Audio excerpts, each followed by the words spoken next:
All right, well, as a new distance runner, one of the first things you're going to have to try and establish is to understand what each and every session on your training program means. There's easy runs, progression runs, tempo runs, sprints, race day.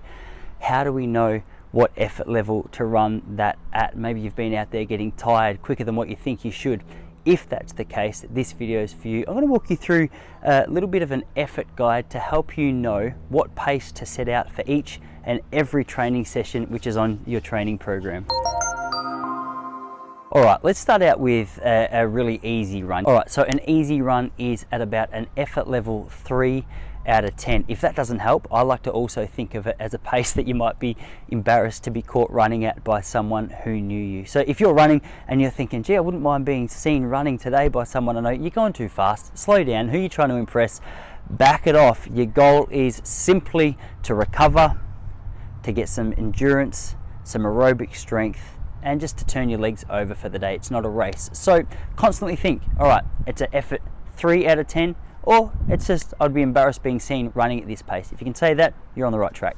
All right, another thing you're going to see fairly often on a training program of any kind for distance runners is maybe 8 by a K or 6 by a K or 4 by 2K. And a lot of these will say at 10K pace, at half marathon pace, at marathon pace. If you don't know any of that yet, don't worry about it. You're in a good place to learn. So rather than seeing that as, say, 6 by 1K at 10 kilometer pace, you might think, all right, it's 6 by 1K at about a 6 to 7 out of 10. So during those 1K reps, you're going to start to hurt a little bit, but a 6 out of 10 is not a maximum effort pace. The beauty with a 6 or 7 out of 10 is that you should get about 3/4 of the way through a session like that feeling relatively strong, feeling quite good, though there's going to be a little bit of a pinch in the latter stages of that run. Your goal is not to go out and sprint as fast as you can for as long as you can, because you're just not going to see the results that you're hoping to see in a session like this. So if you can just keep a 6 or a 7 out of 10 in the back of your mind for a session like this, you're heading in the right direction. You're going to notice at the end of the run, you're feeling quite sore, you're feeling quite puffed, you're feeling as though you're getting a good workout. Perfect. That's what a 7 out of 10 session looks like.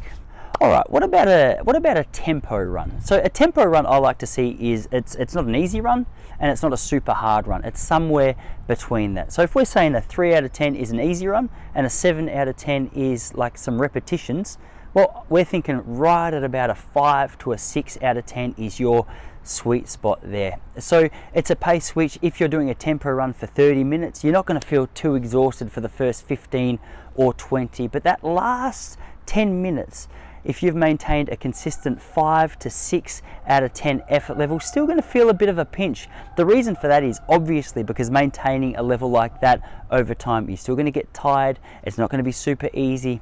But the thing to look for, if you're feeling as though you're working too hard at 10 minutes into a 30-minute tempo run, you're going too fast. Try and just maintain your ability to keep it at about a 6 for that whole 30-minute session.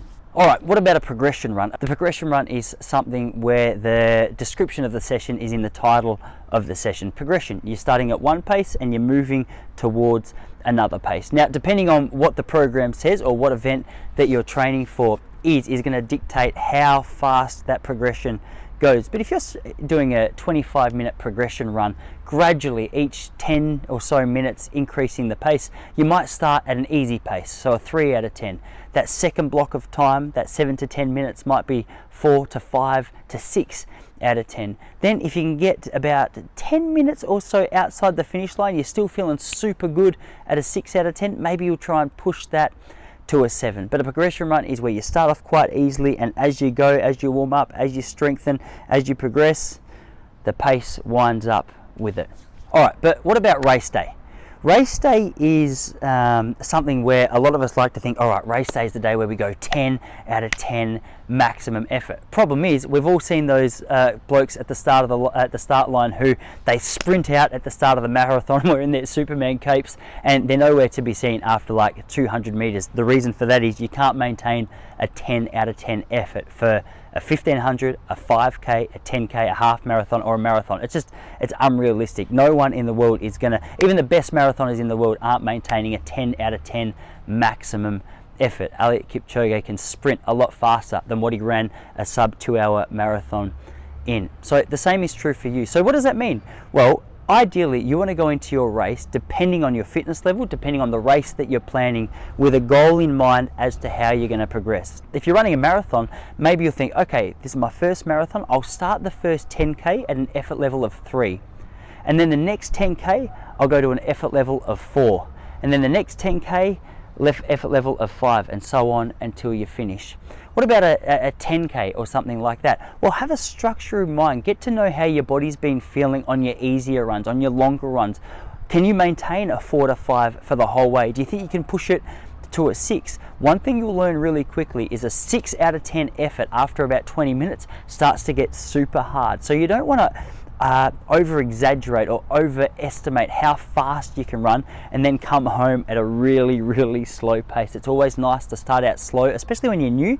Start out slower and then gradually start to ramp it up, because not only does your body start to feel good when it knows that it's got a little bit more in the tank, psychologically it's great. You enjoy the process so much more when you can run across the finish line not feeling like you're going to pass out, but feeling as though you've wound it up. The other good thing for new runners out there is if you've gradually wound it up throughout a race and you get to the end and you're like, I've probably gone a little bit too easy.